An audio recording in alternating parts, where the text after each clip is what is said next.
morning, YouTube. Tired Metalhead Weatherman here. Hopefully, you guys are doing well.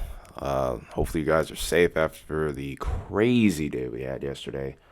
Lots of tornado reports, pretty much an entire outbreak. A lot of damaging wind reports and hail as well. Definitely living up to the enhanced risk moniker, if not maybe, I'd say, overperforming. I definitely wasn't expecting a lot out of this storm system, and yeah, well, proof's really in the pudding. Look at the reports. Almost 300 severe reports. Tornadoes in some places that we weren't quite expecting until about the last minute. Central and parts of that was pretty close to the Ohio, towards the Indiana-Ohio border too. But multiple tornado reports in Kentucky, a lot of tornado reports in Alabama, and quite a few in Georgia. I kind of called it being just south of the metro. There's a couple of tornadoes to the south of Macon. Those areas I was expecting a little bit towards Alabama, but I did not expect the numbers that we would end up getting in total. I knew this was going to be a big windstorm, and it lived up to that. Quite a few damaging wind reports there. But I'm also impressed with how much hail this system had. 24 reports. Considering how the lapse rates were looking on the SKU-T charts, wasn't expecting that at all. Also, some of these tornadoes were pretty significant. I think there were at least a few EF1s through here, just based off the surveys that I was reading earlier. But I do think that there were a few stronger ones. Like there was one towards Selma, Alabama, that might have been quite a bit stronger. A couple of these tornadoes were pretty big. It'll be interesting to see what the storm surveyors come up with on the ratings there. But thankfully, as of right now, the severe threat is over all throughout the weekend. So we'll be starting to shift our attention back towards the west, where we still have issues with the atmospheric river. That'll be talked about more so tonight, and especially into the weekend. But an interesting thing is set to occur over these regions here that were just hit with said tornadoes and severe weather, because you see this pocket of cold air that's coming in is going to be making its way progressively to the south and east throughout the day. And in some of these regions here, there's going to be some moisture that's funneling in off of the Great Lakes, interacting with some leftover Gulf moisture, and there is potential to see snow flurries in some of these regions.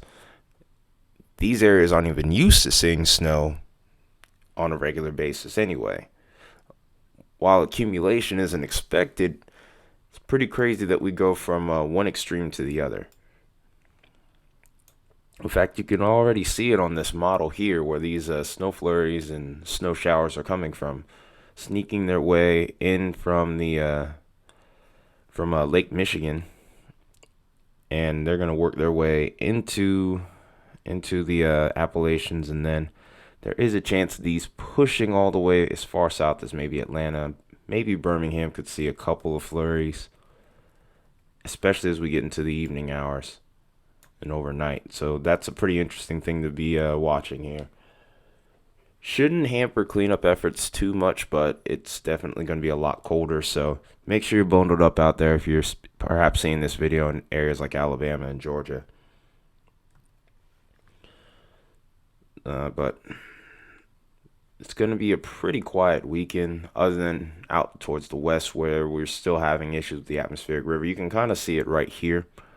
You can see the snow showers and the rain just off the west coast here. And further inland you get towards higher elevations, of course, that changes over to the moderate to heavy snow. And then from there, that's pretty much it for our Friday. So it's just a quick video and just kind of touching base on the severe weather event. I was going to do it yesterday, and just wasn't able to. There was too much going on my end. Also, if you perhaps saw it, because I ended up deleting it, I was doing a test to try to see how live streaming would work on my computer. It looks like that is a feasible thing. there's still a little bit of a learning curve I have to go before I'm ready to do that. And then, of course, my work schedule may affect it. But the goal this year is definitely to live stream. Hopefully I'll have it set up by spring, because I do anticipate maybe some bigger weather events coming up then. But if perhaps you did see it, then that's something for you to look forward to. So yeah, quick review. Pretty much, we have we had one heck of a severe weather event, one that will definitely be remembered for this time of year, and we'll be live streaming soon, hopefully. So make sure you tell your friends, subscribe if you haven't, so you can catch those. And I'll see you guys in the next video. It's been Tired Metalhead Weatherman. You guys have a good Friday.